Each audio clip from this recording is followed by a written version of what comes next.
The basic value proposition of the more sophisticated uses of business intelligence, and I would include multidimensional analysis there, I would include advanced analytics, which is basically applying statistical methods to understand what happened in the past, and predictive analytics, which is applying statistical methods to figure out what you think might happen in the future.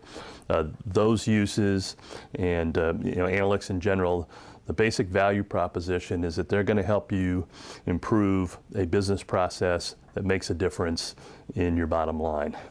If you think about it, none of these technologies can have a return on investment unless they either increase your revenues or decrease your costs or both. So you have to figure out how you want to use business intelligence, because it's like a toolkit. It's like a carpenter's toolkit. With a carpenter's toolkit, I can build any kind of structure you want. I can build a ranch house, I can build a colonial house, I can build a Tudor, whatever.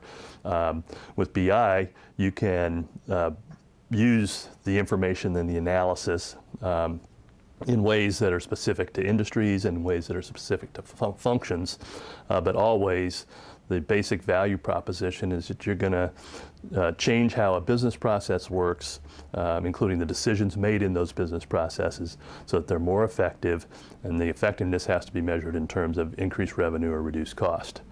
Now you'll hear more broad-based value propositions like agility, customer service, business performance, and those are all legitimate value propositions for business intelligence. But at the end of the day, if you say, well, we want to be more agile, well, why do you want to be more agile? Well, so that we can respond to market trends more effectively.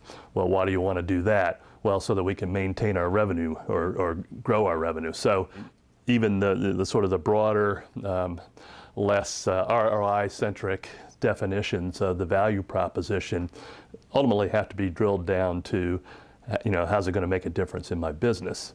And when you talk to business executives, they essentially vote with their wallet. And you can have all the conversations in the world you want with them about, what information do they need and what analyses would they like to have. And they can usually tell you, yeah, I'd like to see this or I'd like to see that. But at the end of the day, somebody's going to ask them, well, if I give you $500,000 or $1 million or $2 million to get this business intelligence or to deploy these analytics, how are you going to get me a return on investment? They sometimes have trouble, answering that question. It helps to have a rigorous method so that you at least have a good hypothesis about that. But at the end of the day, if it's not resonating with the business executives what that value proposition is, they won't fund it. Or they'll fund it in a really small amount, in which case you can't do much, in which case what you deliver is not very impressive, in which case they say, well, this business intelligence stuff isn't all that great, or this analytics stuff isn't all that great. So it's it's a complicated field. The use of business intelligence and the use of analytics to drive profit improvement has a lot of complications to it, not least of which is helping the business people understand what the value propositions really are.